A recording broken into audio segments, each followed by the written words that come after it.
I will say this line, and this is very powerful and very important, is that there's a very thin line between us as physical beings and our spiritual realm. And psychologically, that line can be crossed at any time.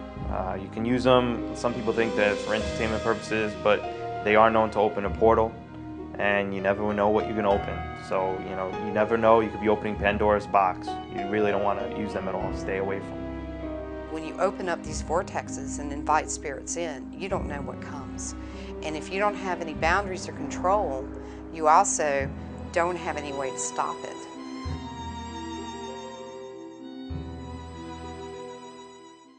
A Ouija board, to me, is a tool that is used to contact spirits on the other side.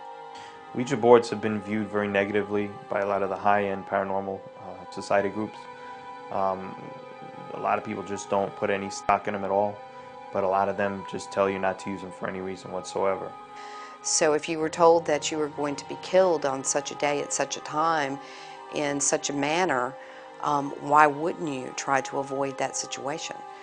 But then again, people of their curiosity, well, they say this is going to happen to me and I don't believe it, even though it's been predicted, then would take those risks to put themselves in that type of position to where that would happen. You always hear the Christian fundamentalists say, well, I've been taught, or I've had experience with the Ouija board, and I swear like the demons came through, and now my house is flying across the street or something like that. That stuff doesn't happen. Whereas if you have someone whose mindset is on par with us, and they're more scientific in their approach, and they're not really religious by any means, those are the type of people that never ever have anything negative happen to them via the Ouija board. So it's a very difficult tool that is marketed as a game, but can be very powerful. There's a lot of other types of tools that people use for divination that is interpretive.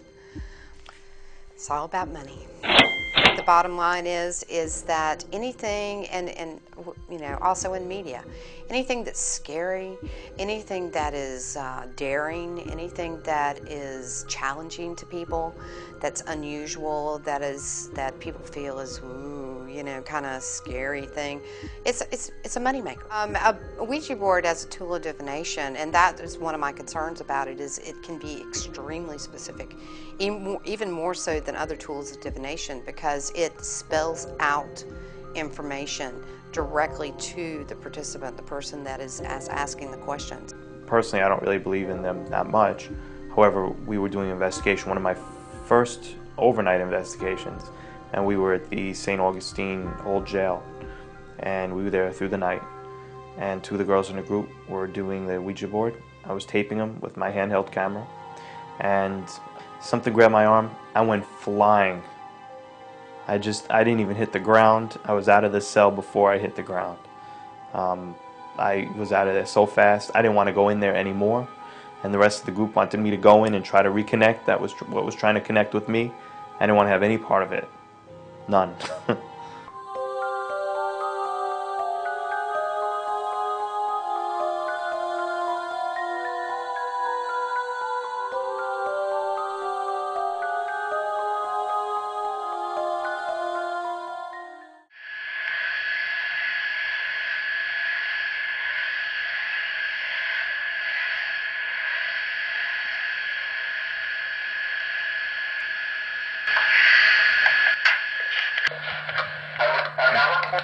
Right there. But it definitely didn't sound like anything that was going on at the time, Inside. because you said nobody was talking, blah, blah, blah. So, I mean, it probably sounded like you have one.